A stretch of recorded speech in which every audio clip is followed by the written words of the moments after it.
Hi guys, welcome to our channel mister Sisindri. Bigg Boss Telugu season 9లో ఎవరైనా bondings గురించి మాట్లాడాలి అంటే ముందుగా భరణి తనుజ మధ్య ఉన్న బాండింగ్స్ గురించే గుర్తు చేసుకుంటారు. ఎందుకంటే హౌస్లోకి వచ్చిన అతి కొద్ది సమయంలోనే వీరిద్దరి మధ్య మంచి రిలేషన్ అయితే ఏర్పడింది. నాన్న కూతురు అంటూ ఇంట్లో ఒక రేంజ్లో రచ్చ చేసి వదిలేశారు. అయితే తనూజ అలాగే భరణి ఇద్దరి మధ్య ఉన్న నాన్న కూతురి రిలేషన్ మాత్రం నిజంగా గ్రేట్, అలాగే నిజమైంది అని చెప్పవచ్చు.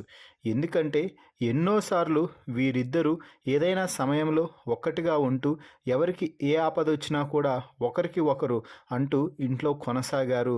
అదే బాండింగ్ ఆ తర్వాత దివ్య ఎంట్రీ అయిపోయాక కొంచెం చీలికలు ఏర్పడటం, వైల్డ్ కార్డ్స్ వచ్చి భరణిని నువ్వు బాండింగ్స్లోనే ఇరుక్కుపోయి గేమ్ మర్చిపోయావు అంటూ అనడంతో మధ్యలో వీరిద్దరి మధ్య కూడా కొంచెం పొరపచ్చులు ఏర్పడి మాట్లాడకుండా ఉండటం జరిగింది.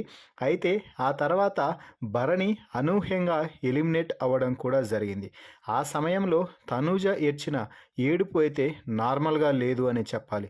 దాదాపుగా 2 గంటల సమయం పాటు గుక్క తిప్పుకోకుండా కన్నీళ్లు పెట్టుకుంటూ భరణి నాన్న వెళ్ళిపోయారు, నేను అనవసరంగా ఈ వారం మొత్తం మాట్లాడలేదు, ఎవరో ఏదో అనుకుంటారని నేను ఆడకుండా అలాగే మాట్లాడకుండా ఉన్నాను, కానీ నాకు నాన్న అంటే చాలా ఇష్టం అంటూ తనూజ కన్నీళ్లు పెట్టుకోవడం జరిగింది.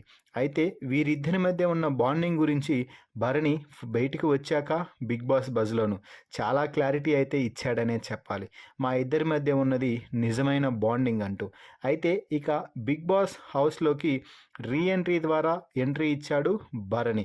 దీంతో రీఎంట్రీ ద్వారా హౌస్లోకి వచ్చిన భరణికి తనూజ ఒక విషయాన్ని మాత్రం పూసగుచ్చినట్టు క్లియర్ కట్గా క్లారిటీ ఇచ్చేసింది భరణి లోపలికి రాగానే. నాన్న, ఇకపై మీ ఆట మీదే, నా ఆట నాదే. మీ గేమ్ని మీకోసం మీరు ఆడుకోండి, నా గేమ్ని నా కోసం నేను ఆడుకుంటాను. అలాగే బాండింగ్ మన ఇద్దరి మధ్య అలాగే కొనసాగుతుంది. కానీ ఆట విషయానికి వచ్చేసరికి ఎవరి ఆట వారిదే, ఎవరి గెలుపు వారిదే అంటూ తనూజ క్లారిటీ ఇచ్చి పడేసింది. ఎందుకంటే ఇప్పటికే చాలాసార్లు తనూజ మాటలు పడింది, భరణి నీ యొక్క బాండింగ్ వల్లే ఎలిమినేట్ అయ్యాడు అని. ఇకపై అలాంటిది జరగకుండా ఆటల్లో ఎవరి ఆట వారు ఆడుకుందాం, ఇద్దరం కలిసి ఉందాం అంటూ తనూజ ఇచ్చిన క్లారిటీ అయితే నిజంగా సూపర్బ్ అని అనాల్సిందే ఎవరైనా కూడా. ఈ వీడియోపై మీ అభిప్రాయాన్ని కామెంట్స్ రూపంలో తెలపండి. అలాగే మరిన్ని బిగ్ బాస్ లైవ్ అప్డేట్స్ కోసం మన ఛానల్ని చూస్తూ ఉండండి. Please subscribe our YouTube channel mister సిసింద్రి.